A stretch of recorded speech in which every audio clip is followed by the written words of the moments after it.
gente, é muito bom estar aqui com vocês, né? Para quem não me conhece, né? Eu acho que a maioria aqui me viu pelo menos no primeiro dia de aula aqui, né? Que a gente fica aqui fazendo dancinha, né? Conversando, recebendo vocês, né? Eu sou Tânia, trabalho na equipe do Básico, né? Na coordenação da turma de terça-feira, certo? E é muito bom estar aqui porque para mim não tem turma de terça, nem de segunda, nem de que é uma grande, né, equipe recebendo todos vocês. Bom, gente, o nosso tema... Não? Pode ir? Tá. Então tá, deixa eu continuar. O nosso tema hoje é espíritos. Né? Então, hoje a gente vai conversar sobre nós. Né? Todos concordam que são espíritos? Chegamos na aula, né? Na aula 3, já ciente de que somos espíritos, né? Então, a gente teve, inicialmente, a aula 1, né? O que é o espiritismo, onde a gente deu esse passeio um pouquinho pela história do espiritismo, falamos aí dos seus princípios, de alguns conceitos, não é isso? Na aula 2, a gente conversou sobre a ideia de Deus. Eu vi que Luiz estava aqui, né, no bate-papo inicial com vocês, né, onde a gente começa a perceber o que é Deus internamente para cada um de nós, né, e a gente descobre que cada um tem um Deus, né, muito pessoal, muito particular, mesmo que a ideia coletiva seja comum, a gente tem uma ideia de Deus. E hoje a gente vai falar de espíritos, certo? Aula 3. Então, vamos lá. Só para a gente se situar, qual é o objetivo da nossa aula de hoje? Demonstrar de forma clara a tríplice natureza do homem na condição de espírito encarnado. Como assim, Tânia, a natureza tríplice? Calma que a gente vai explicar, né, à medida, né, do possível para a gente se entender. Objetivo. Cláudia, não faz isso comigo, não. Eu dou aula sem slide, não estou preparada, não. Objetivos específicos. Apresentar evidências da existência e da sobrevivência dos espíritos a partir de experimentos comprovados. Então, a gente vai dar mais uma voltinha aí pela história. Muito breve, a gente vai citar. São materiais que a gente tem muita abundância, muitos livros falando sobre isso, sobre os experimentos, né?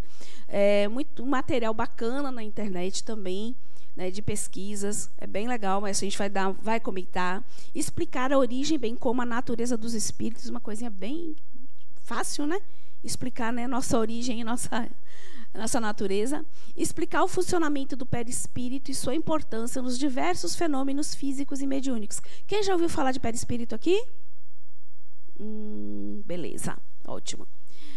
Apresentar de forma clara a escala progressiva dos espíritos. Então, a gente vai falar aí com o tipo de pessoas, né, que nós nos conectamos, né, o tipo de pessoa que nós nos relacionamos, né, e a gente vai ver que isso tem muito a ver, não só com o plano desencarnado, com os desencarnados, mas com os encarnados também, tá bom?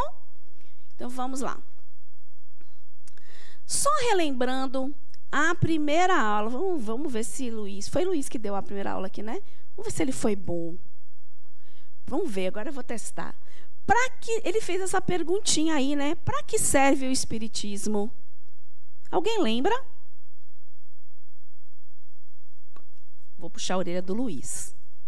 Ninguém lembra? Para que serve o espiritismo? Eu me lembro que, quando a gente faz essa pergunta, vem uma série de... para autoconhecimento, para autotransformação, né? Que, na verdade, é onde leva, né, o espiritismo. Mas para que ele serve? Do que trata o espiritismo verdadeiramente? Conhecer o espírito. Ó, Luiz. Ó, depois a gente vai conversar ali no cantinho. Ele está ali para... Tá, né? O que mais?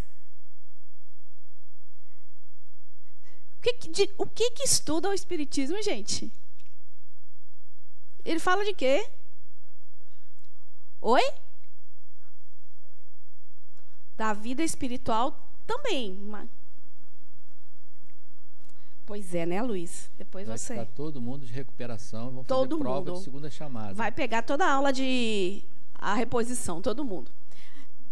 Ele não falou isso, porque eu sei que ele falou, porque ele deu aula na terça e ele falou. O Espiritismo é a doutrina que trata da origem do destino dos espíritos e de suas relações com o do material. Não é isso? Então, na realidade, o Espiritismo trata do espírito. Concordam? Trata de nós. Trata de nós enquanto seres encarnados, trata de nós e a nossa relação com o mundo espiritual, né? E aí passa pelos fenômenos mediúnicos, trata do nosso processo de reencarnação, tudo isso, não é? Então, o Espiritismo trata de espíritos, fala sobre nós, certo? Agora, eu vou fazer uma pergunta para vocês. Agora, eu quero que vocês sejam sinceros, viu? Microfones, que eu sei que vai ter um monte de gente querendo falar. Quando eu falo, eu estou vendo um espírito, qual é a primeira imagem que chega na mente de vocês? Sincero, aí chegou até a tremer na cadeira, ó. Hein? Fantasma, que mais? Sinceridade, gente. Uma sombra, que mais? Qual o sentimento que você tem? Pavor? Ah, meu Deus, pavor. Espero que no finalzinho aqui a gente melhore essa. Que mais? Alguém te observando. Pessoa. Uma pessoa normal. Está bem evoluída, viu? Nossa, vamos lá. Gostei. Gente, na real mesmo, quem pensou nessa imagem aí? Né, de fantasminha. Aí o fantasminha, né? Não é o Gasparzinho, não, né? Não é bonzinho, né? Aliás, eu acho que depois a gente vai falar sobre o Gasparzinho. Quem não pensou aí em Casa Mal Assombrada? Alguém pensou naquela coisa do medo, né? Aí, ó, espírito vagando. Anjo, demônio, né? Algo celestial. Quantos de nós tem esta imagem povoada na nossa mente, que é fruto do que foi passado para a gente, né? Então, nossa relação com os espíritos sempre foi uma relação de medo, até por conta do desconhecido, né? Do medo, do pavor, como se todos os espíritos desencarnados, todas as pessoas desencarnadas, fossem nos fazer mal. Ou então estão lá perdidos numa casa, assombrando uma casa, obsediando alguém, né? Fazendo mal. Por que será que a gente nunca pensa, na maioria das vezes, não foi colocado para a gente, que podem ser pessoas que estão também querendo nos ajudar? E o cinema, ele tratou muito bem, né, dessa imagem, né? Todo filme de fantasma, né, vinha com essa imagem do terror, do medo, do susto, né? Eu acho que aí eu lembro do Fantasminha, e eu digo que daí a gente denuncia a idade, né? Porque o único fantasminha bonzinho que eu me lembro era o Gasparzinho, e ele sofria, porque todo mundo morria de medo dele, né? Ele tentava fazer amigo, não conseguia, porque a gente estava tão impregnado com essa imagem, né, de que fantasma dá medo, que a gente...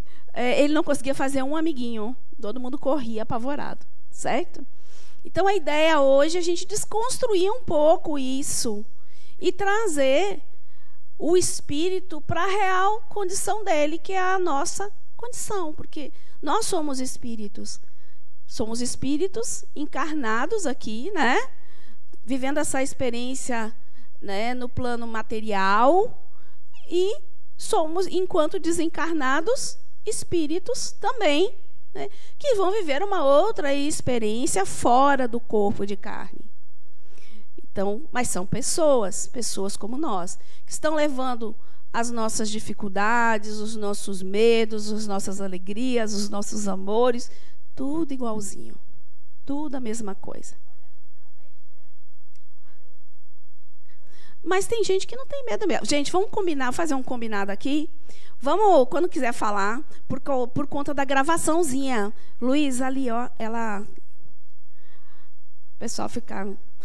Aí você levanta para a gente poder, todos os colegas ouvirem. É assim, porque sempre, e eu ainda peço, às vezes, pessoas que venham até a mim que eu gostaria de ver. Entendeu? Então, para mim, às vezes eu estou em casa, eu vejo passando, é como se alguém passasse por mim. Sim. E eu fico querendo saber quem é. Me dá uma sensação boa. Eu nunca senti sensação de medo, de nada. Nunca tive medo de um espírito. Que bom. Mas não é todo mundo que tem medo. Minha mãe, por exemplo, embora não seja espírita, não seja de uma religião, né, que tem esse trato natural. Minha mãe, ela é católica, né? Minha mãe é médium e vê, e ela não tem um pingo de medo. Ela não tem essa relação de medo. Para ela é normal, assim. Ela olha, vê, né? Tem uma evidência muito forte. Então, nem todo mundo tem o medo. Mas eu digo, num senso geral, no comum, existe essa relação realmente de receio, de medo. Até porque a gente não conhece, né, muito bem. Mas hoje a gente vai falar um pouquinho melhor. E espero que o terror, né, o pavor, né, diminua um pouquinho. Vamos lá. Pronto.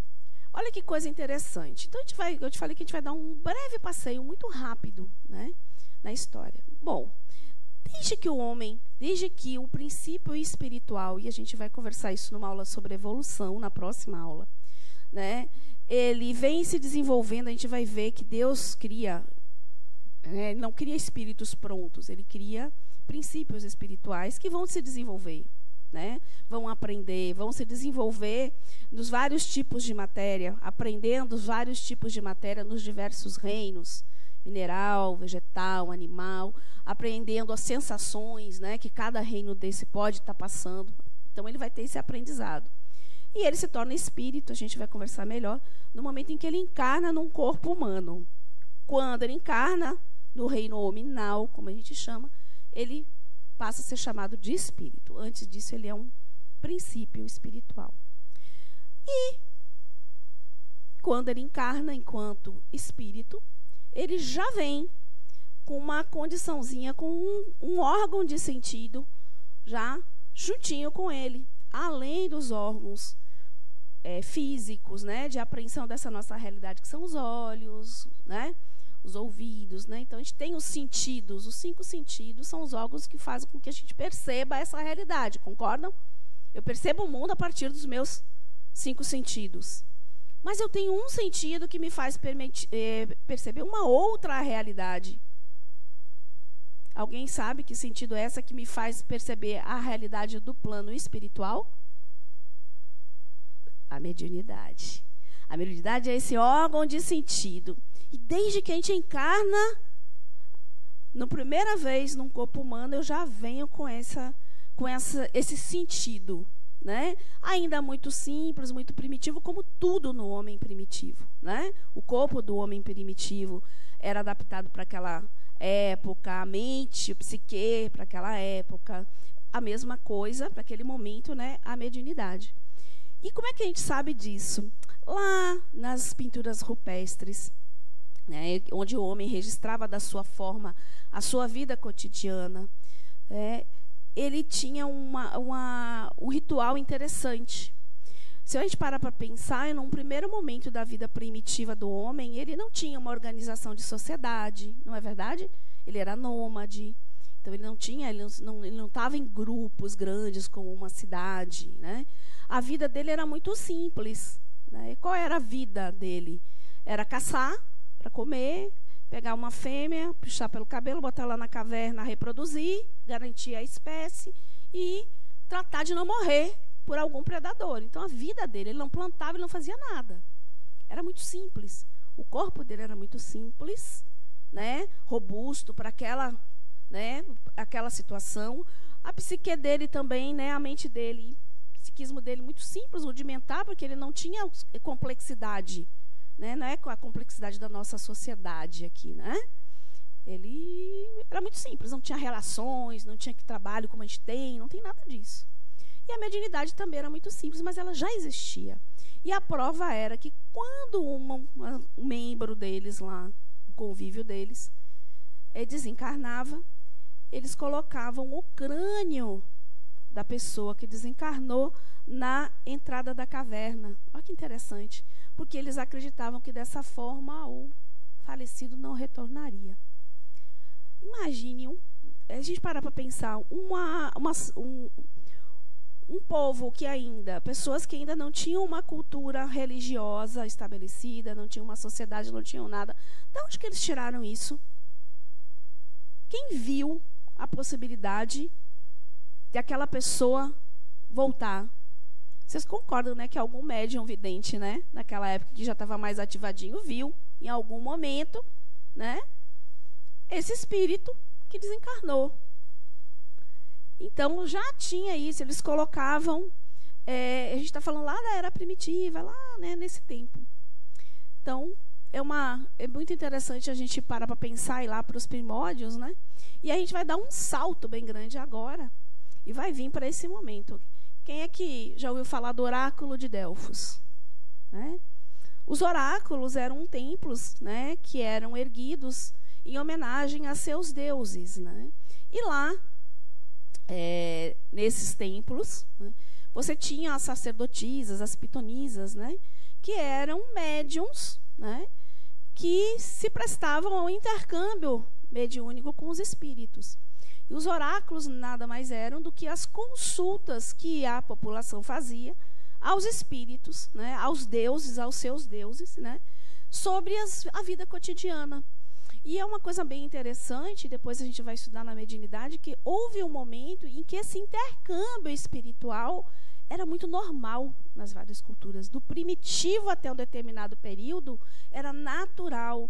Essa relação era de entendimento comum, do senso comum, que existiam deuses, que existia essa vida espiritual, e eles se comunicavam e pediam auxílio, inclusive, no caso dos oráculos. Então, a pessoa ia consultar os oráculos, né, para saber se meu casamento vai dar certo, né, se o meu negócio vai prosperar, se essa ação militar, né, vai ser, na guerra vai estar ok, a política. Então, todos os setores da sociedade, de uma certa forma, né, se orientavam através das orientações do oráculo.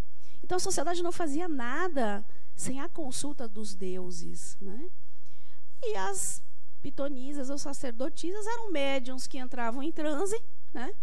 Recebiam as mensagens dos espíritos, né, dos seus deuses, e normalmente tinha alguém que interpretava. Aí eu fico pensando assim na figura, né, do médium comunicante e do médium dialogador, né, que está ali interpretando e conversando. Então já existia, isso era muito comum na sociedade, né? Na Grécia, no próprio Egito, se a gente parar para pensar, né? O Egito, abaixo do faraó era o sacerdote, né? E o faraó não fazia nada sem estar consultando os seus sacerdotes. E eram médiums de vários tipos de efeitos, né, mediúnicos, efeitos físicos, efeitos inteligentes, né? Eles faziam materialização, muitos desses efeitos que a gente vê, inclusive, na Bíblia, né?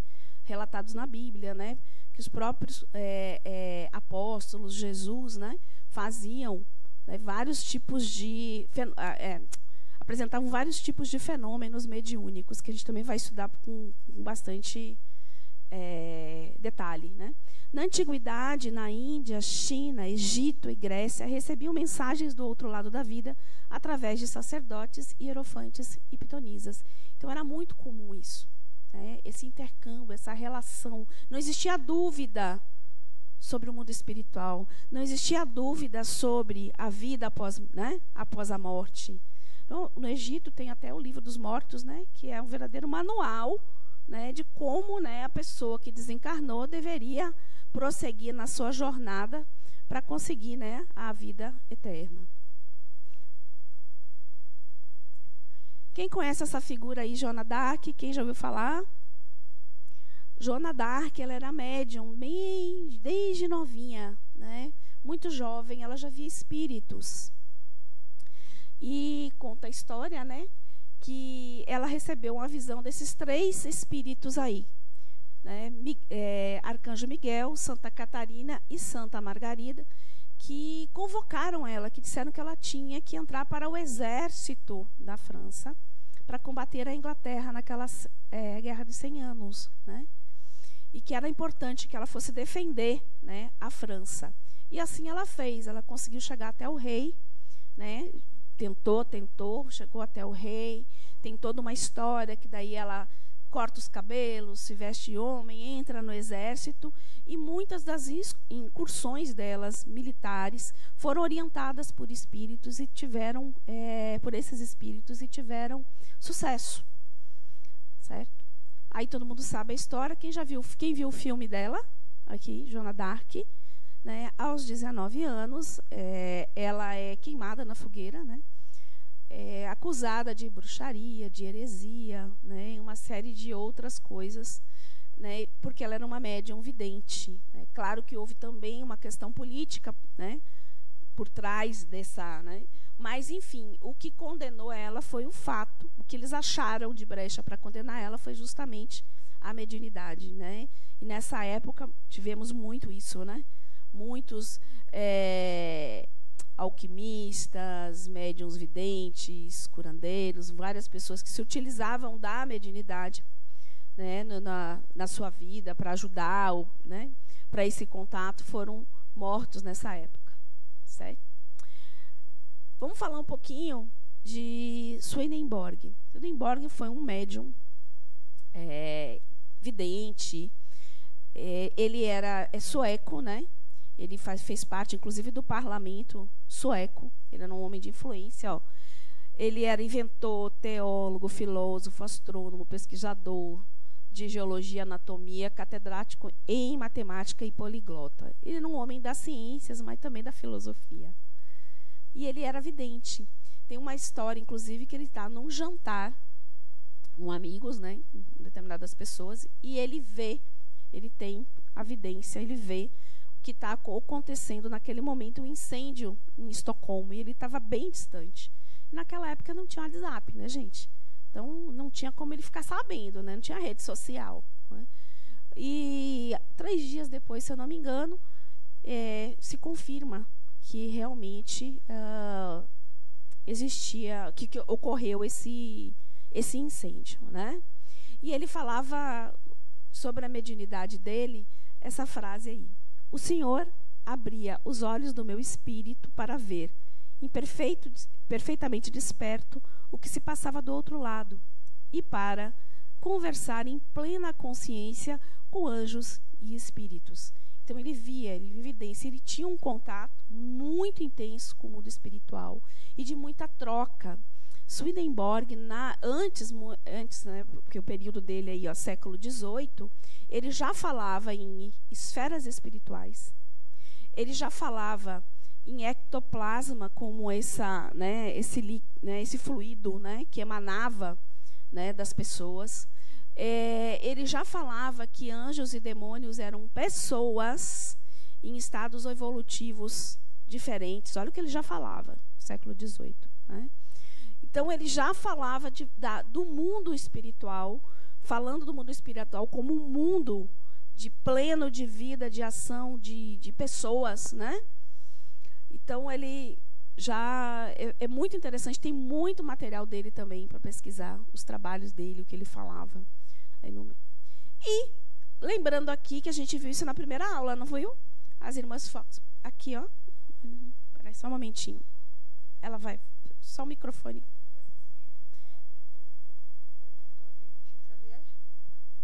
Esse Emmanuel é o mesmo Emmanuel? Swedenborg, não. Não. Tá. É outro. Não é a mesma pessoa. Certo.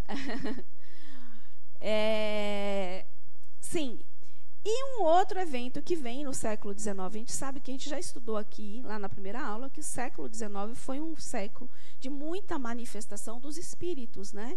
Que se fizeram muito presente na vida das pessoas, né? Através de muitos fenômenos, né, físicos, né, de materialização, de levitação. E a gente viu aí que tudo culminou aí com as irmãs Fox, né, lá em Hydesville, quando o espírito de Charles Rosman batia, né, na parede. E uma das irmãs resolveu, curiosamente, tentar estabelecer uma comunicação, depois que a família chegou à conclusão que não existia motivo para aquele som, que não tinha nenhuma causa que justificasse aqueles ruídos. Então, elas estabeleceu, né, esse código de pancadinhas, né? Tipo assim, uma sim, duas não, e ela ia fazendo pergunta e as pancadas respondendo, certo? Isso daí culminou uma série de outros eventos, né, nos Estados Unidos, depois migrou para a Europa, né?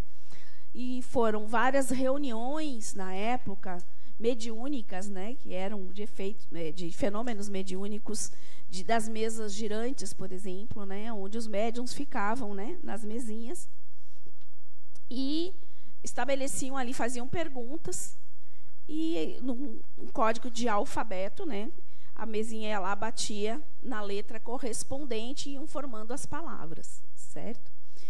E, no início, essas reuniões tiveram muito um intuito, né, de frívolo mesmo, né, de brincadeira. As pessoas iam por curiosidade, faziam perguntas bobas, né?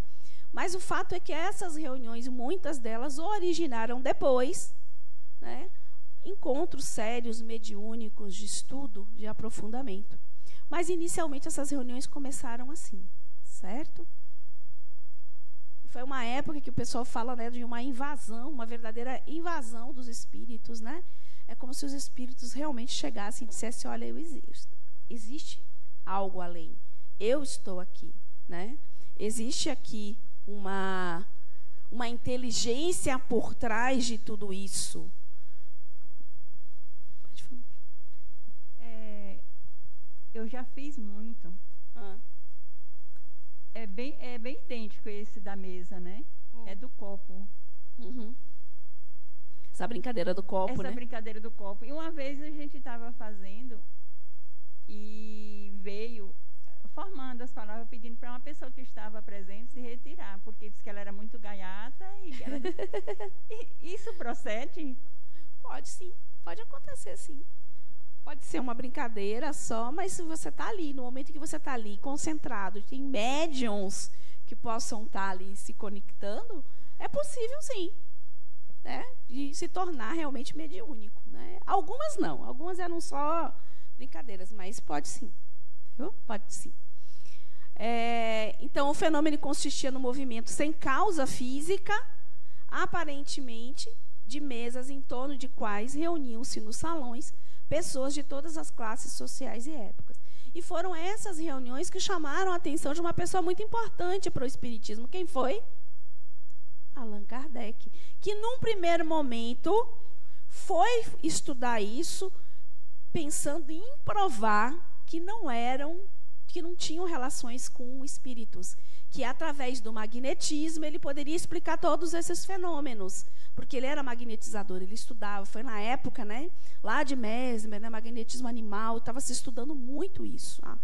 Então, ele foi nesse intuito, para provar que não era real, que não tinha nada de espiritual, esses eventos, né, que estavam acontecendo.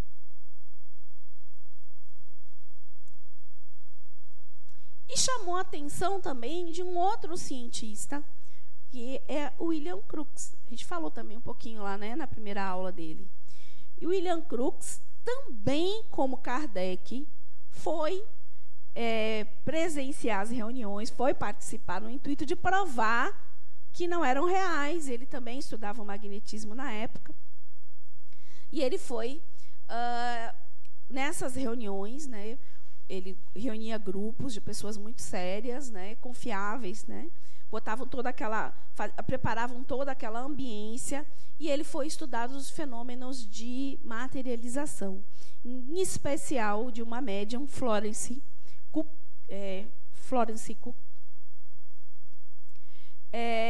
que materializava esse espírito de Kate King. E a materialização era completa, né?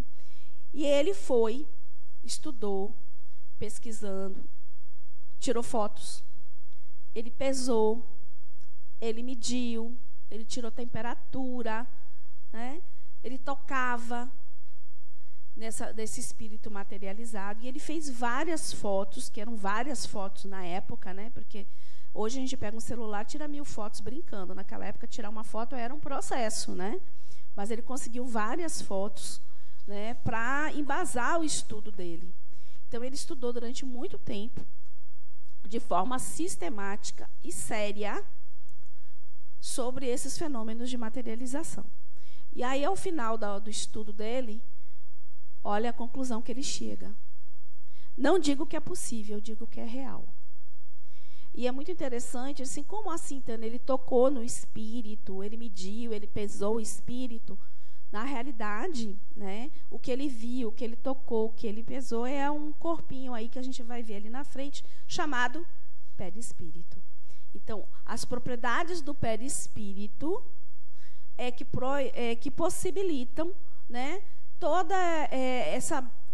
Ele tocar, ele medir. Por quê? Porque o nosso perispírito, que a gente vai ver ali, que é o nosso corpo espiritual, certo? Ele possui exatamente tudo que o nosso corpo físico possui. Aliás, a gente vai ver que ele é o nosso molde, o nosso modelo organizador biológico. O nosso corpo é modelado a partir, né, deste molde, que a gente vai ter uma aula aí mais na frente, que é processamento da reencarnação, onde a gente vai estudar melhor isso, tá bom? Mas a gente vai andar, que a gente vai falar do perispírito aí na frente. Alguma dúvida, alguma colocação? Podemos seguir? Você não me deixa falando sozinha, viu? Pode perguntar. Exatamente. Aí ele, né, William Crookes, e ali é o espírito materializado. Certo? Ali é a Kate King. Bom, como eu não sou besta nem nada, né, eu fui pedir a ajuda dos universitários para me ajudar a tentar explicar essa natureza, essa origem do que somos, né? E aí a primeira pergunta que eu coloco aqui, lá no Livro dos Espíritos, Kardec faz a seguinte pergunta aos espíritos: o que é o espírito? E aí, para vocês, o que é o espírito? Ninguém sabe o que é espírito? Ninguém pensa o que é o espírito? Tem ideia do que é o espírito? Sim, nós, tudo bem. Mas o que é o espírito? O que é?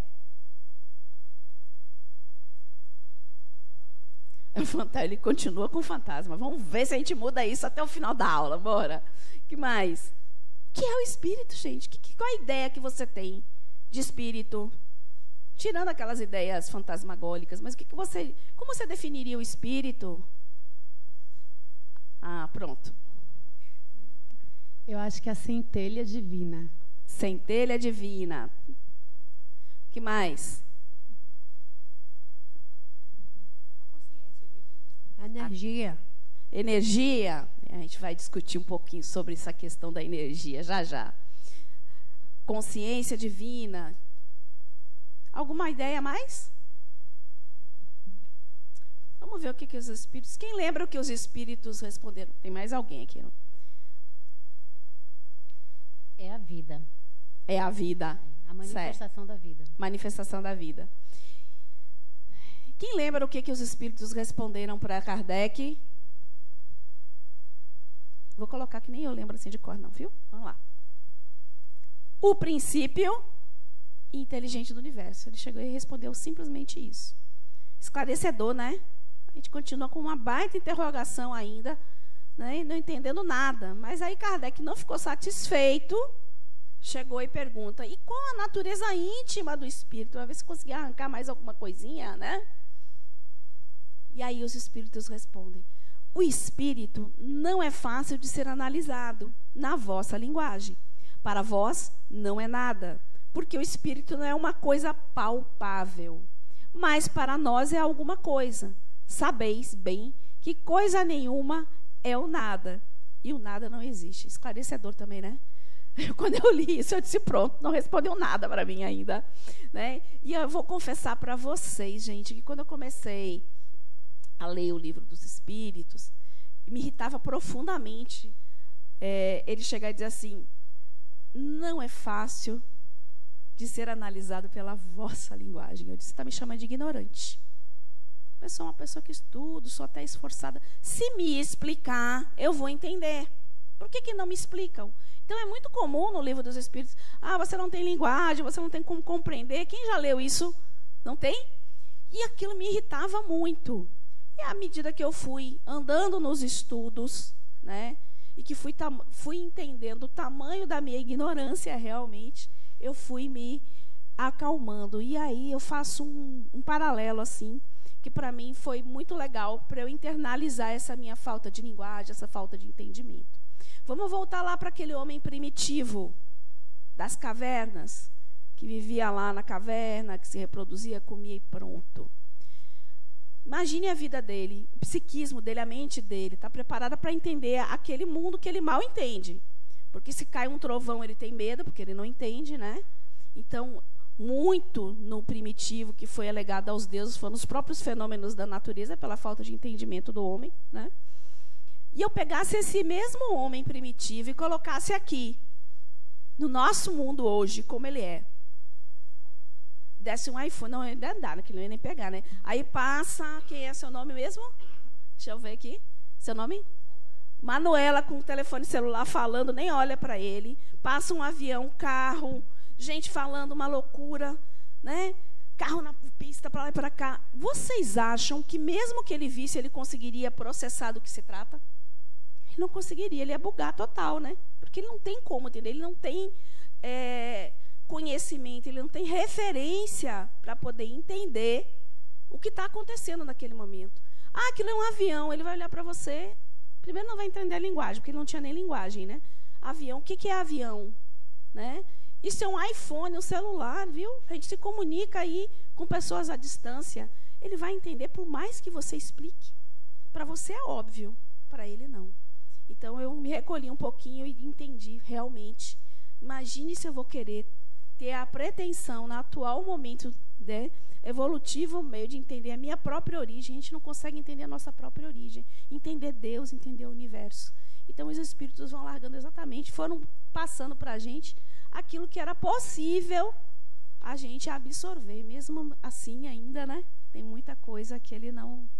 Eu só queria dividir isso com você, porque foi algo que me inquietava, viu? Me inquietava mesmo. Pode passar. Bom dia. Esse princípio inteligente, que é o espírito com o E maiúsculo, né? É que falam... Não, o princípio o pessoal bota como Ezinho minúsculo, né? Princípio espiritual. Me corrige, viu, Luísa? Né? E o E maiúsculo é o espírito.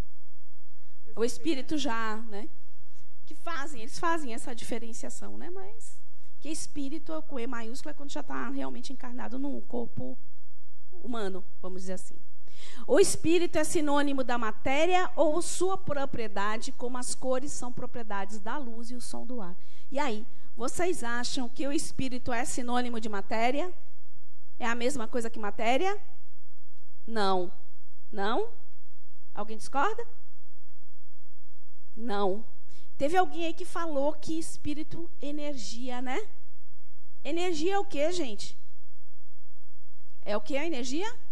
Einstein. Matéria, né? Einstein fala que é matéria em outro estado.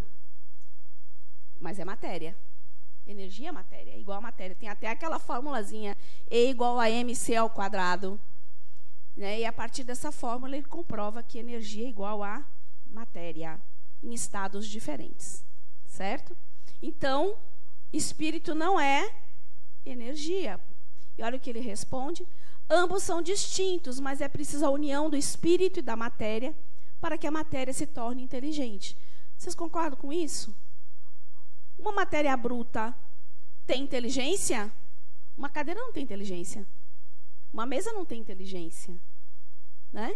O nosso corpo material, ele só é animado porque tem um espírito. Existe uma inteligência animando ele.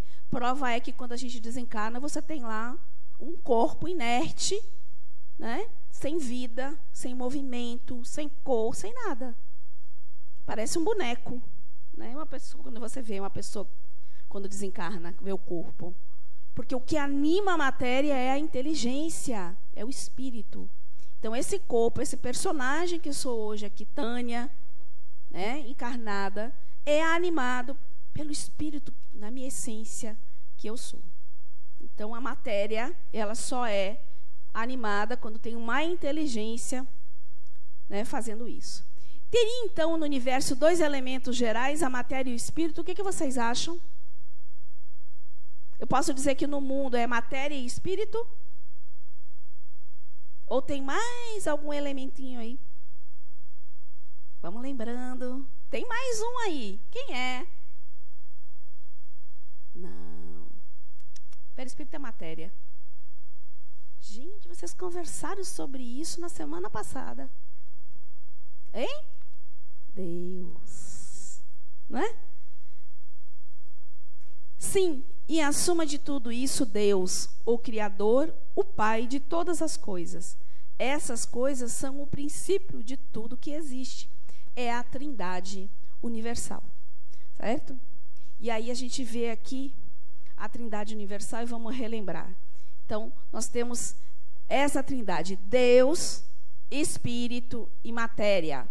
Onde Deus, está ali, né? Questão número 1 no Livro dos Espíritos, é a inteligência suprema, causa primeira de todas as coisas. Aí ele vai perguntar, e o que é Deus? Não me pergunte, porque semana passada vocês viram que é uma ideia que todo mundo tem de forma diferente, mas que a gente ainda não atingiu para compreender, né? Ainda, o que basta é a gente sentir Deus. Não foi isso que a gente falou? Mais do que tentar entender o que é, como é, se tem forma, se não tem forma, é sentir, né? Essa força divina, não é? O Espírito, na questão 23, o princípio inteligente do universo. Certo? E a matéria é a condensação do fluido cósmico universal. Bom, então, como Deus está sempre criando, Ele está sempre criando princípios espirituais, certo? Então, Ele não cria um espírito, não foi o que eu falei, Ele cria um princípio capaz de se desenvolver na matéria, capaz de desenvolver seu corpo, capaz de desenvolver sua inteligência, sua psique, passando pelas diversas experiências que ele vai ter, humanas e não humanas, ok? Pronto. E matéria, ele não cria, ele cria um princípio material, que é chamado de fluido cósmico universal, que é a matéria primordial, ok? E é essa matéria que vai dar origem a todas as coisas. A gente vai falar dele daqui um pouquinho, tá? Então, Deus cria um princípio espiritual e um princípio material. Um princípio espiritual, que inicialmente é simples e ignorante, não é assim que fala? Ignorância é pelo não ter conhecimento ainda, ser inexperiente, né? E um princípio material, que é essa matéria primordial que vai originar tudo.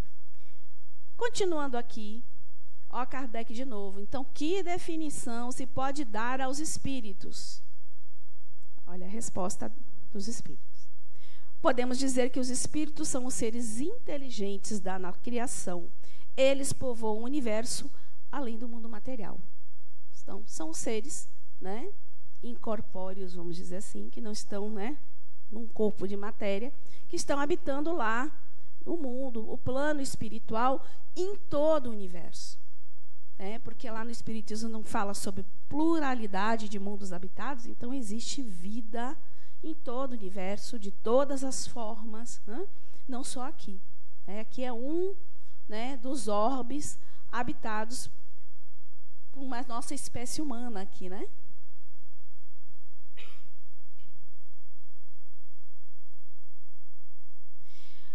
Aí, olha que interessante. Quando o princípio espiritual, aquele princípio simples e ignorante que Deus criou lá, né, atinge a capacidade de utilizar um corpo humano, ele é denominado espírito.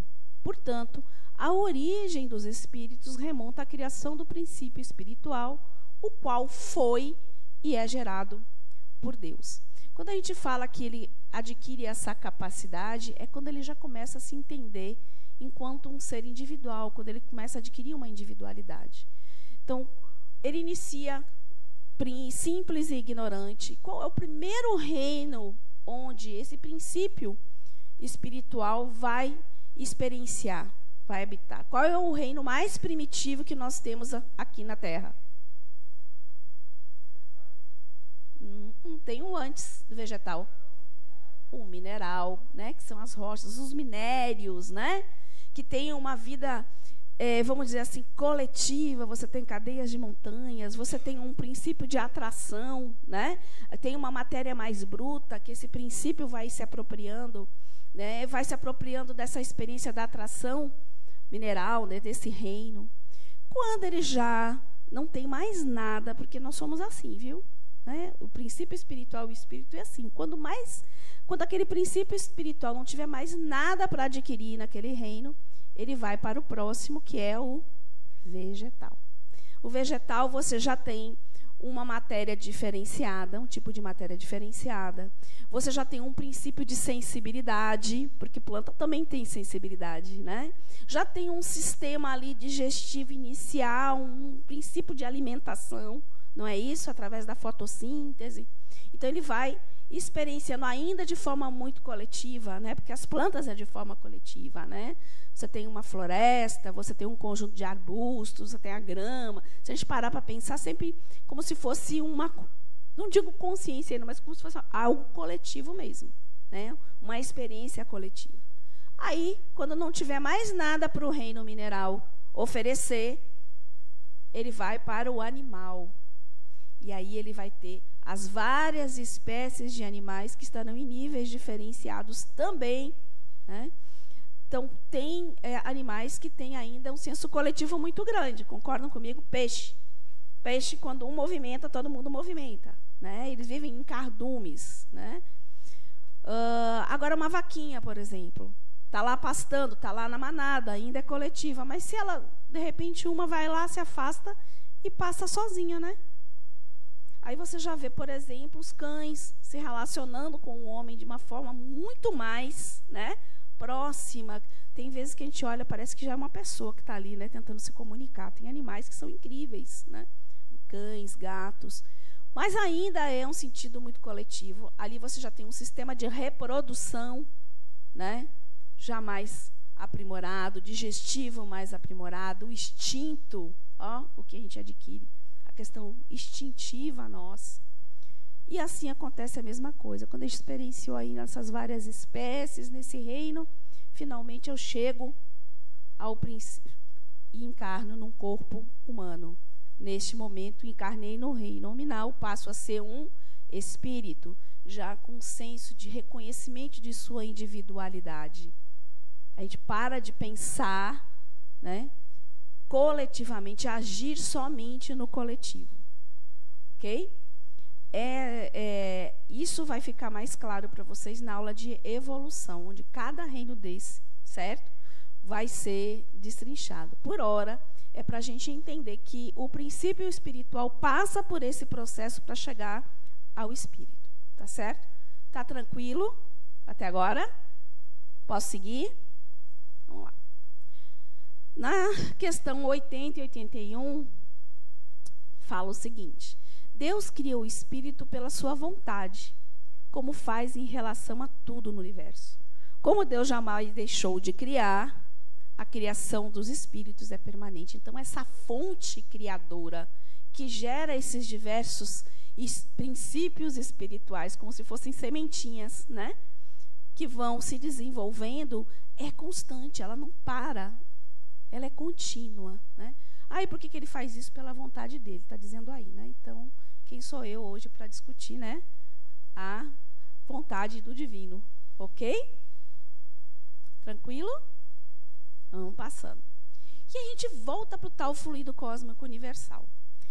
Quando falaram assim para mim que o fluido cósmico universal é a matéria primordial e que a partir dela tudo é originado, tudo, toda a matéria. Toda a matéria. O fluido cósmico universal é a matéria. Então, essa cadeira é de fluido cósmico universal condensada, né, modificada para essa condição. O meu corpo é formado pelo fluido cósmico universal, meu corpo material aqui. O meu corpo espiritual, o perispírito, é matéria sutil, formada pelo fluido cósmico universal. Tudo o que nós vemos a nível material é formado pelo fluido cósmico universal e nas suas diversas condensações e transformações. E olha que interessante, esse fluido, ele é adaptado, condensado, de acordo com o orbe que a gente vai viver, porque a gente tem condições aqui, né? A gente vive nesse planeta que tem condições de clima, de temperatura, de pressão. Então, esse fluido, esta matéria condensada, modificada, ela é adaptada para as nossas condições. E essa mesma matéria, ela é adaptada para formar o nosso corpo. Olha que legal. Então, cada pessoa tem uma característica única de formação do seu corpo físico, a partir do quê? Do seu perispírito. Porque no nosso perispírito está lá, que a gente vai conversar, toda a essência do que somos. E essa essência, né, vai ter influência direta na formação dos nossos corpos físicos. Olha que interessante. Quando a gente falar sobre perispírito, em processamento da reencarnação, a gente vai ficar mais claro isso. Pode falar. Desculpa, eu não entendi direito como é que o fluido cósmico universal pode ser o responsável pela formação da matéria e do perispírito. Vamos lá. A gente vai entender que a matéria do perispírito é a mesma matéria do meu corpo físico, em densidades diferentes. Como é que eu explico isso para você? H2O é o quê? Água. A água é matéria? É matéria. Quantos estados é possível a água ter? Sólido, líquido, gasoso. Não é isso? É a mesma matéria. O que diferencia? A densidade. Certo? É esse o princípio para a gente entender. Deu para perceber? É a mesma matéria, condensada de forma diferente, de acordo com a vibração das moléculas. Não é isso que a gente vê quando a gente aquece a água, as moléculas vibram e se separam, e ela vira vapor. Vai chegar um momento que a temperatura industrial, se eu não me engano, acho que é 500 graus, se eu não me engano, quando você submete a água a essa temperatura, ela desaparece, você não consegue mais enxergar. Porque o vapor a gente ainda vê com os nossos olhos. Mas ela vai estar no estado tal de vibração que os meus olhos não vão estar calibrados, aferidos para poder perceber essa matéria. Deu para entender o princípio? Esse é o mesmo princípio para entender o perispírito, porque a gente não enxerga ele. Certo? Melhorou? Então, vamos seguindo. Então, todo o universo é constituído desse fluido, é matéria primordial, primitiva e que sofre modificações das mais variadas. E aí eu coloquei essa imagem, que depois eu vou até colocar, vou justificar aqui, numa citação até de Chico Xavier, que depois que eu cheguei que eu entendi isso como um exemplo, eu fui ver que tem num livro de Chico exatamente isso. Quando você olha os peixinhos no oceano, eu ficava pensando, como é que eu estou envolvida por esse fluido? Porque fala, né, que está todo o universo, todos nós estamos envolvidos pelo fluido cósmico universal. Está o tempo inteiro atuando e está o tempo inteiro sendo modificado para as nossas necessidades. E eu disse, como é que eu estou envolvido com esse fluido? Como é que eu respiro? Como é que eu faço? E eu não percebo esse fluido. Aí vamos pensar no oceano. Vocês concordam que no oceano tem toda uma vida, uma dinâmica de vida, né? Peixinhos, uma vida animal que transita, que se reproduz, né? Que respira, que se alimenta. Você tem um reino vegetal, você tem um reino, tem tudo, né? Mineral, tudo dentro do oceano, concorda? E eles não estão envolvidos por um fluido que é a água? Será que os órgãos de percepção dos peixes, dos animais marinhos, estão aferidos para perceber que eles estão dentro de um líquido? Ou eles simplesmente vivem como a gente vive aqui, envolvidos pelo ar? Então, foi aí que eu consegui entender melhor esse princípio do fluido, né? Porque tudo que a percepção que a gente tem dessa matéria, a gente, a partir desses sentidos, que são equipamentos calibrados, aferidos, para a gente perceber essa vibração, essa dimensão de matéria. Deu para entender o princípio? Ficou claro? Então, vamos seguir. E olha aí, ó. O fluido cósmico universal é o plasma divino, austor do Criador ou força nervosa de todo sábio. Nesse elemento primordial vibram e vivem constelações e sóis, mundos e seres como peixes no oceano. Está lá no livro Evolução em Dois Mundos, psicografado por Chico Xavier, do espírito André Luiz. Okay? Deu para clarear um pouquinho? Não dá para a gente tirar todas as dúvidas, né, nessa aula. A gente vai aí, tem uma aula inteira para a gente ir pesquisando, questionando, formando as nossas próprias ideias, tá certo? Então, essa foi a minha forma de tentar explicar um pouquinho. Tranquilo? Posso seguir? Vocês estão muito quietinhos a ler. São quietinhos assim? Dizem que quando a turma fica muito quieta, porque ela está muito ruim ou está muito boa, viu, gente? Eu ia dizer isso, Toninha. Se eles estão quietinhos é porque não tem dúvida. Está sendo uma aula muito clara. Oi, vamos lá. Ou então não, né? Vamos lá. Vamos seguindo, gente. Ó, eu vou colocar algumas frases aqui que vêm para fechar um pouquinho o que a gente está conversando. O espírito constitui numa resultante da evolução do princípio espiritual, concordam? Ele evoluiu do princípio lá no reino mineral, né? Do reino vegetal, animal, para chegar aqui, para ser espírito. Então, tá aí. Após sucessivas existências em contato com a matéria bruta, com organismos vegetais e com a complexidade dos corpos animais, difere do princípio material não só pela inteligência, como também pela capacidade de assimilar as leis de Deus, desenvolvendo-se nelas. Né? Então, a gente passou por todos esses reinos, mas além de nós, enquanto espíritos, termos esse atributo que é a inteligência, a gente tem a capacidade de evoluir, de aprender e aprender as leis divinas, as leis de Deus, né? As leis naturais que a gente vai ter aí, ó, mais para o finalzinho, falando só sobre elas, e a gente vai entender essas leis de uma forma muito mais ampla do que simplesmente 10 mandamentos ou como regras de ordem, mas sim como leis que fazem parte do nosso cotidiano, da nossa vida. Por exemplo, lei da gravidade. A lei da gravidade é uma lei natural, uma lei divina, criada por Deus. É um exemplo. Lei de trabalho e progresso. Faz parte, é uma lei divina. Faz parte da nossa evolução do crescimento do espírito. Mas a gente vai falar dessas leis lá bem... Quando o princípio espiritual atinge a capacidade de utilizar um corpo humano, ele é denominado espírito. O surgimento, portanto, a criação dos espíritos remonta à criação do princípio espiritual que se origina de Deus. O surgimento de novos espíritos é a consequência natural da evolução do princípio espiritual e se dá constantemente. Deu para entender agora bem isso? A partir do que a gente falou? Ficou claro essa? Ok? Posso seguir? Então, vamos lá. Tá lá, ó, eu não vou nem questionar, nem foi a Adenauer que falou, viu, gente? Então... E agora a gente vai falar sobre a tríplice natureza do homem encarnado. Quem sabe o que são essas 3 figurinhas aí? Vamos lá, eu virada de costa para vocês. Do meu lado direito, o que seria o meu lado direito, aquela figura em pé ali? Oi? Matéria, que eu posso chamar que é o nosso corpo. Lá do lado esquerdo, na outra pontinha, seria o quê, hein? O espírito. E no meio, o perispírito. Aí eu digo assim, poxa, eu não sou 1, eu sou 3. Tânia, eu não dou conta de 1, que dirá de 3.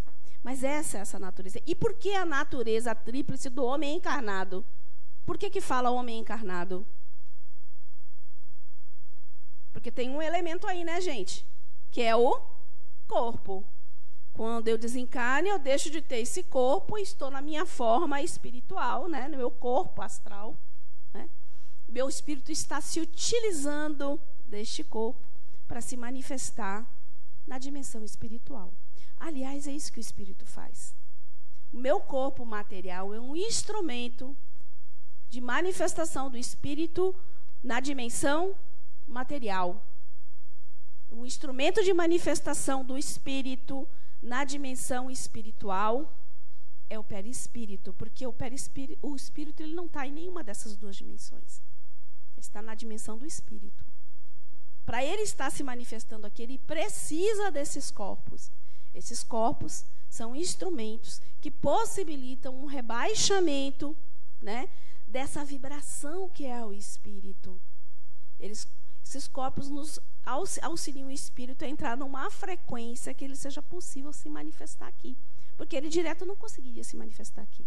Da mesma forma que um espírito desencarnado no plano espiritual não consegue atuar no plano material. Né? Por quê? Porque a matéria dele é tão sutil que quando ele coloca aqui, ó, ele vai atravessar. Ai, como é que isso é possível? Como é que pode? Gente, a matéria sólida, ela é completamente compacta? Se você botar um microscópio, você não vai ver um bocado de furinho? Ela não é tão sólida assim. Né? Para um micróbio lá, microscópico, um buraco pode ser um universo para ele. De um material para a gente que é uma matéria vista como sólida. Então, vamos lá, gente. De um lado, aqui nós temos o corpo, o espírito e o perispírito. Muito bem, acertado. O corpo seria o domicílio temporário do espírito. Vocês concordam, né? A gente vai chegar um momento que isso aqui não tem mais nada para oferecer para mim. Olha, Tânia, você já deu o que tinha que dar. Agora eu quero novas experiências. Você fica aí que eu vou seguir meu rumo. Ok? Através dele, o espírito adquire experiências, se aprimora, entrega aptidões e se sublima a aspirações. Por quê, gente? Esta experiência material é de suma importância para o espírito. Existem aprendizados que só a matéria pode oferecer para a gente. Então, é importante. Não é só a vida real, a melhor vida é espiritual. Não, a melhor vida é a vida do espírito. E a vida do espírito é ora na matéria, é ora no plano espiritual. E ele aprende das duas formas. Somos seres multidimensionais. A gente, fica atravessando, indo e vindo nesse nosso processo de aprendizado. E o espírito, individualidades inteligentes criadas por Deus. A gente já falou aí, né? Criados simples e ignorantes, diferentes ordens conforme o seu grau de perfeição. A gente vai falar um pouquinho da escala espírita.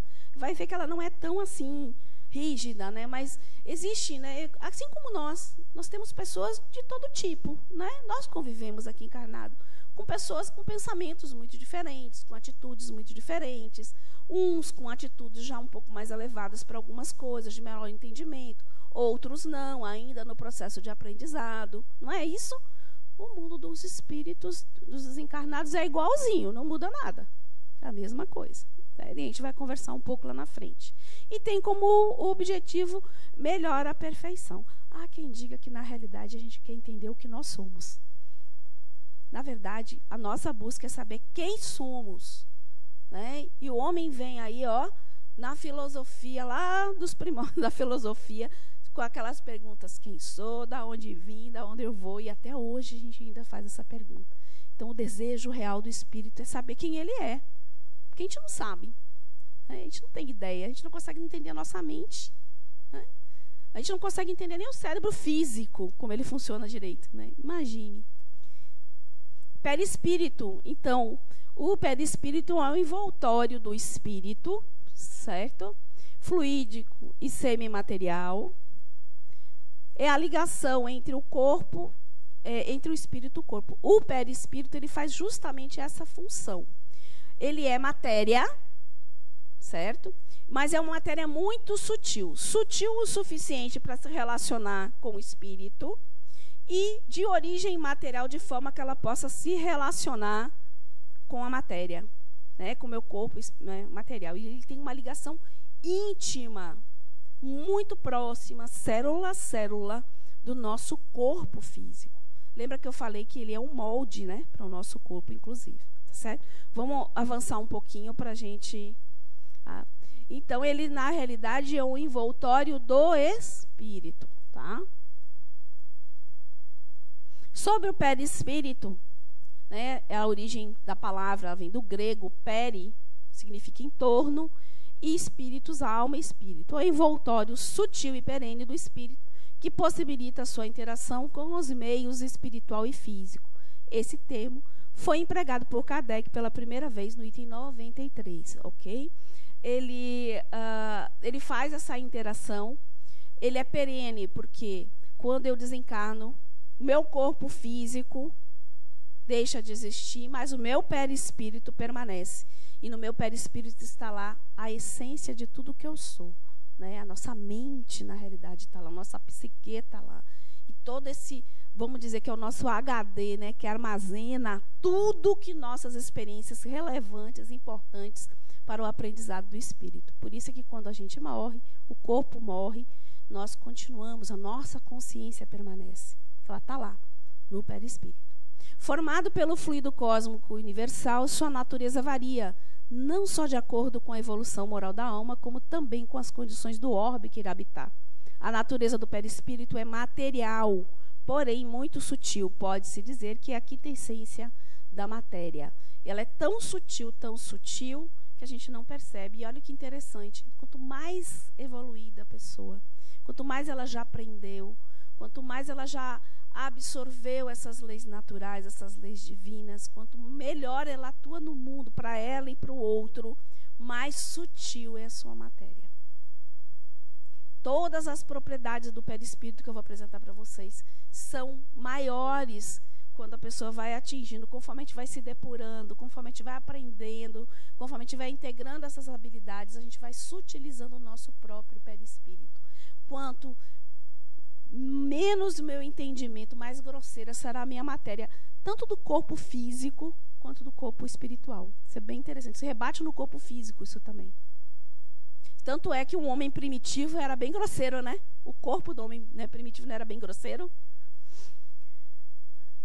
Bom, eu vou botar aqui como um exemplo um abacate. Eu adoro abacate, né? Vamos lá. Então, vamos ter como exemplo que a casca do abacate seria o meu corpo físico. A sementinha, o espírito, e o perispírito seria aí a polpa, né, ou o perisperma da fruta, né? Aí a pergunta, o espírito propriamente dito está descoberto ou está, como pretende alguns, envolvidos por uma substância qualquer? A resposta dos espíritos, o espírito para vós está envolvido por uma substância vaporosa, mas ainda muito grosseira para nós. Bastante vaporosa, porém, para poder elevar-se na atmosfera e transportar-se por onde quiser. Claro, se a matéria dele é mais sutil dentro das nossas condições, né, atmosféricas, ela vai conseguir flutuar, né? Nós não conseguimos porque a nossa matéria está mais densa. Ok? Ah, Tânia, é assim, ó, uma envolvida dessa forma? Não, isso é uma forma didática de pensar. O perispírito, na realidade, e a gente vai ver lá em processamento da reencarnação, quando ele está formando o corpo, o feto está sendo formado, esse perispírito está atuando como uma forma e se ligando ao nosso corpo físico, célula a célula. Então, não é só um cordão de prata que nos liga, são vários pontos, né, energéticos que nos ligam ao corpo físico, ok? Que se ligam às nossas funções. Então, é uma forma só de entender, né, o que seria essa relação de um com o outro, né, do espírito com a matéria, do espírito com o plano espiritual.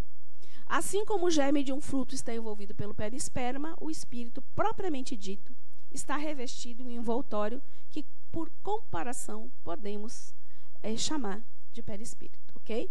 Ele já era conhecido em outras culturas bastante, né? Como corpo espiritual, como no Egito tem um que eu chamo, acho que é Ka. Ele dá um nome que aparece até várias vezes o perispírito flutuando. Então, vários já conseguiram. Psicossoma também, chamado de psicossoma. Vários, já é estudado há muito tempo isso aí, por várias culturas. Agora, o interessante do perispírito, olha isso que fala, que o perispírito fornece inúmeras condições de ação ao espírito, mesmo quando encarnado. Ele está aqui a serviço dos dois, né? Da parte material e da parte espiritual, né? Condições essas que podemos chamar de propriedades do perispírito, sem com isso desconhecermos que o propulsor de toda e qualquer ação é o espírito. Tudo o que Tânia faz é movida pelo espírito que eu sou. Tudo que meu perispírito desenvolve, faz de função, é o comando do espírito. Tudo é o espírito. Por quê? Porque é a inteligência, né? A inteligência é um atributo do espírito e não da matéria. Se o meu corpo é matéria, meu perispírito é matéria, então tudo que acontece com eles é o espírito que está comandando. Concordam comigo? Que é a inteligência que vai animar a matéria. Posso seguir? Vamos lá. Olha algumas das propriedades do perispírito. São várias. Plasticidade. Densidade. A gente não vai ver detalhe por detalhe de cada uma, não, porque vocês no ciclo 2 tem uma aula só de perispírito, viu? Falando só dele. Densidade, ponderabilidade, luminosidade, penetrabilidade, visibilidade, corporeidade, tangibilidade, expansibilidade, mutabilidade, bicorporeidade, unicidade, odor e temperatura. Plasticidade. Ele consegue se moldar. Já ouviram falar que o espírito pode se apresentar de uma forma diferente de quando ele desencarna. Normalmente, quando a gente desencarna, a nossa forma é do corpo dessa última encarnação. Mas eu posso modificar. Dependendo do meu grau evolutivo de conhecimento, eu vou usar isso mais ou menos. Vou conseguir com mais sucesso, né, essas transformações. Densidade, né? Ele tem densidade também, que a gente falou. Né? Assim como a minha matéria tem uma densidade, ele também tem. Ponderabilidade, ele tem peso. Então, tem peso, é possível. Tanto que o William Crookes conseguiu pesar lá o espírito materializado. Na realidade, o que ele estava materializando ali? Ali ele estava vendo o perispírito que se materializou. Certo? Depois a gente vai ver isso na aula de mediunidade. Luminosidade, a matéria do perispírito pode ser mais luminosa ou não. Lembra que eu falei, né? A gente fala assim, eu vi um espírito de luz, né? Mas quer dizer que ele é mais elevado? Existe uma relação, né? Que quanto mais você vai depurando, essa matéria fica mais luminosa. Mas a princípio é porque a matéria emite a luz mesmo, né? Emite luz. Penetrabilidade. A matéria bruta não é impedimento para o espírito, né? Ele vai atravessar, né, a parede, né, essa matéria mais bruta nossa. Visibilidade, ele pode se tornar visível. Né? Então, por exemplo, os médiuns videntes, né, vem o perispírito. É o perispírito, o corpo, né, esse corpo espiritual. Né? E quando é materializado, a gente vê o perispírito, mas aí é materializado, é diferente um pouquinho o processo. Corporeidade, ele é um corpo completo, com tudo, com órgãos, com tudo que a gente tem. Por isso é que o William Crookes conseguiu tirar batimento cardíaco, medir pressão, certo? Tangibilidade, ele pode se tornar tangível. Crookes tocou, pegava. Então, é possível a pessoa vir lhe dar um abraço e você sentir isso, certo? Expansibilidade, essa é uma propriedade muito importante para a comunicação mediúnica. O nosso perispírito, o mecanismo da mediunidade de comunicação é expansão de perispírito. O perispírito do médium se expande, do espírito comunicante se expande. Ali se forma um campo, né, que a gente chama de campo, uma atmosfera fluídica, onde as ondas mentais vão transitar e o médium vai captar. Então, é muito importante essa propriedade, expansibilidade. Mutabilidade, ele vai mudando, evoluindo com o tempo, igual o nosso corpo, igual a nossa mente, como o homem evolui. O nosso perispírito evolui também. Bicorporeidade, como nós temos esse corpo material e esse corpo espiritual, é possível desdobrar, né, ocorrer o desdobramento do corpo, né, ele se desprender do corpo material e se materializar em outro lugar, e você vê as pessoas em dois lugares ao mesmo tempo. Santo Agostinho, quem já viu, Eurípides Barçanufo, se você pesquisar, você vai ver que eles foram vistos em locais diferentes e fazendo, né, atividades diferentes. Né? Não é uma coisa, claro, comum e uma habilidade não muito fácil da gente dominar, não. Unicidade é único, por quê? Porque é o nosso banco de dados, não foi isso que a gente falou? Né? A nossa essência está toda lá e é única, porque somos únicos, não somos iguais. Cada um tem suas experiências, né, suas vivências. Odor, cheiro, mas aí não é cheiro produzido em mediúnica, nada disso. Cheiro do corpo. Nós temos o nosso cheiro, né? Nosso corpo material tem um cheiro próprio. A gente usa perfume e tudo, mas existe o nosso cheiro. A mesma coisa o perispírito. E temperatura também, certo? Ele também tem temperatura.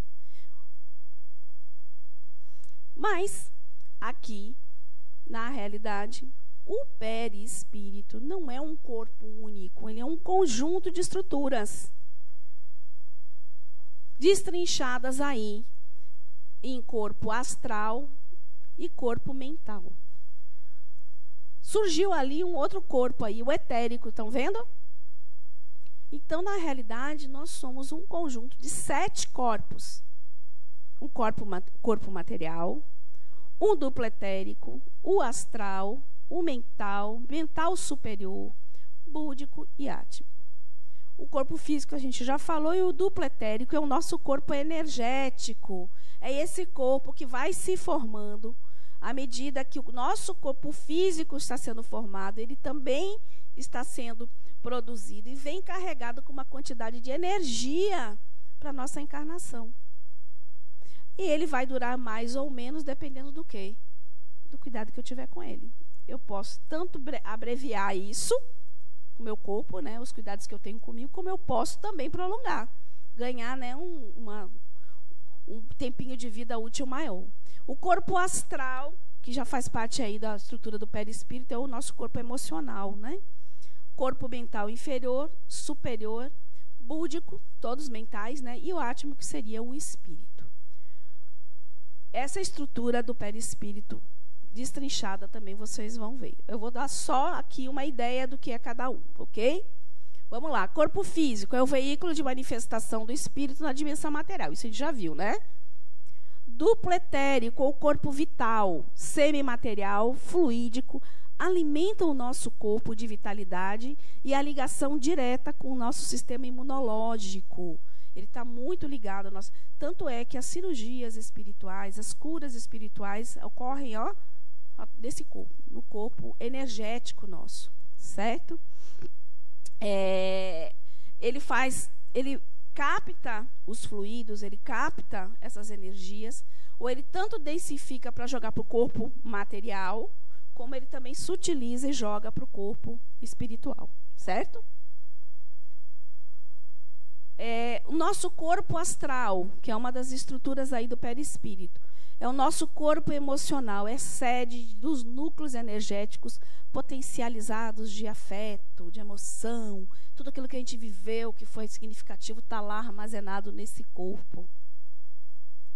E o corpo mental, né? Os 3 corpos mental, o inferior, o superior e o búdico, são a sede de todas as experiências psicológicas, intelectuais, morais e espirituais.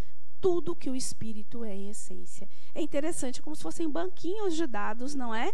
Que vão armazenando cada um tipo de experiência do espírito, que está lá para que ele possa, no momento em que ele quiser, se utilizar e acessar, certo? E, finalmente, lá, o átmico, que é o espírito. O átmico é mais uma expressão espiritualista, certo?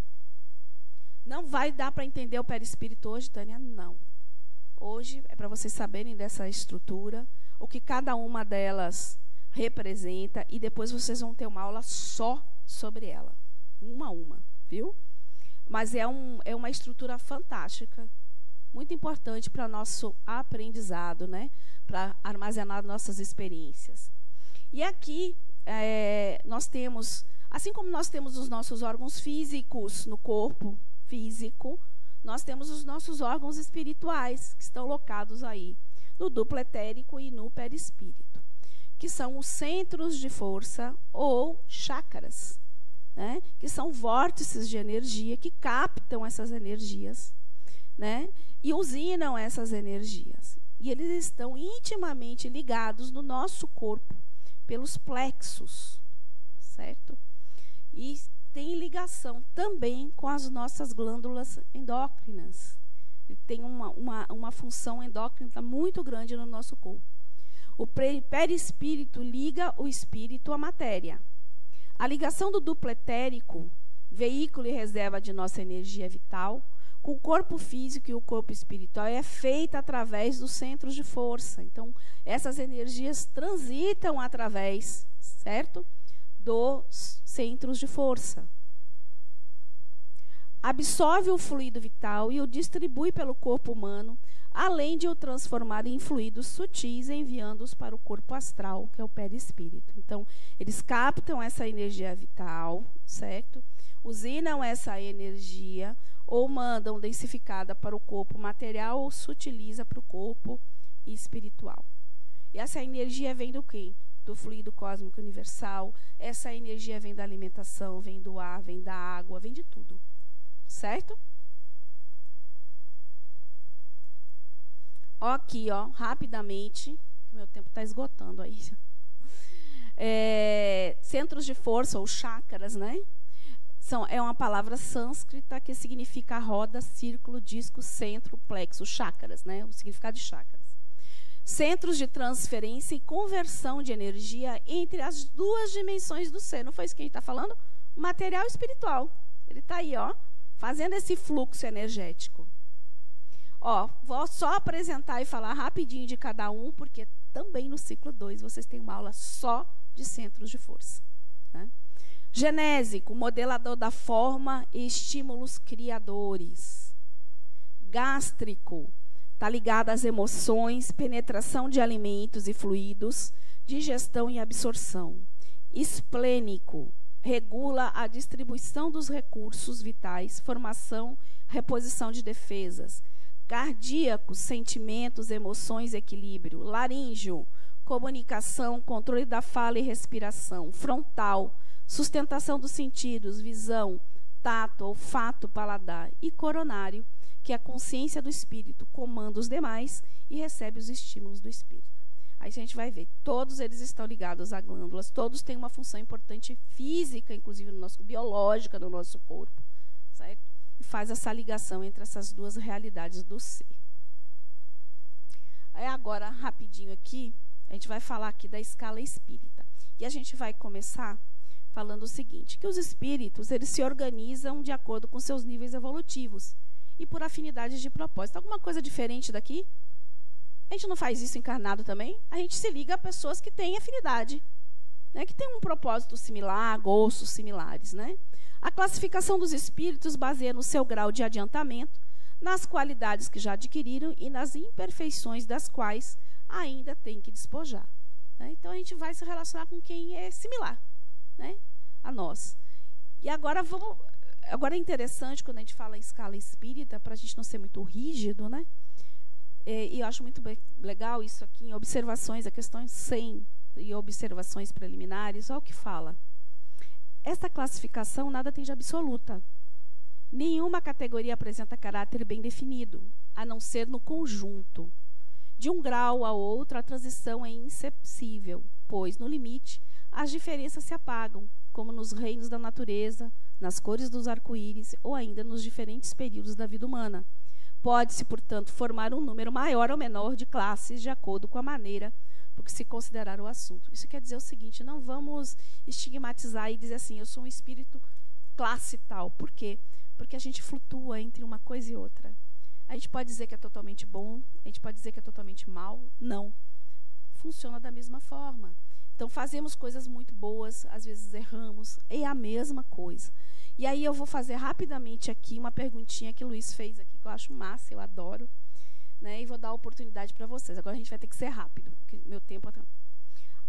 Nós temos 3 ordens, terceira, segunda ordem, primeira ordem. Então, a terceira é espíritos imperfeitos, bons espíritos e espíritos puros. Quem acha aí que está na terceira ordem? Levanta a mão. Terceira ordem, espíritos imperfeitos. Quem acha que é um bom espírito? Quem acha que é um bom espírito? Quem acha que é um espírito puro? Você, né, Luiz? Ele sempre levanta a mão, gente. Que coisa linda. Então tá. Ó, dá para trocar, viu? A gente combinou, né, Luiz? Que a gente pode deixar eles trocarem. A gente pode trocar, tá? A qualquer momento, ao livre-arbítrio, você pode trocar. Vamos ver o que é um espírito da ordem dos espíritos imperfeitos? Predomínio da matéria sobre o espírito, propensão ao mal, ignorância, orgulho, egoísmo e todas as paixões que lhes são consequentes. Tem intuição de Deus, mas não o compreendem. Apresentam ideias pouco elevadas. Alguém quer mudar? Deu para perceber por que não dá para a gente classificar?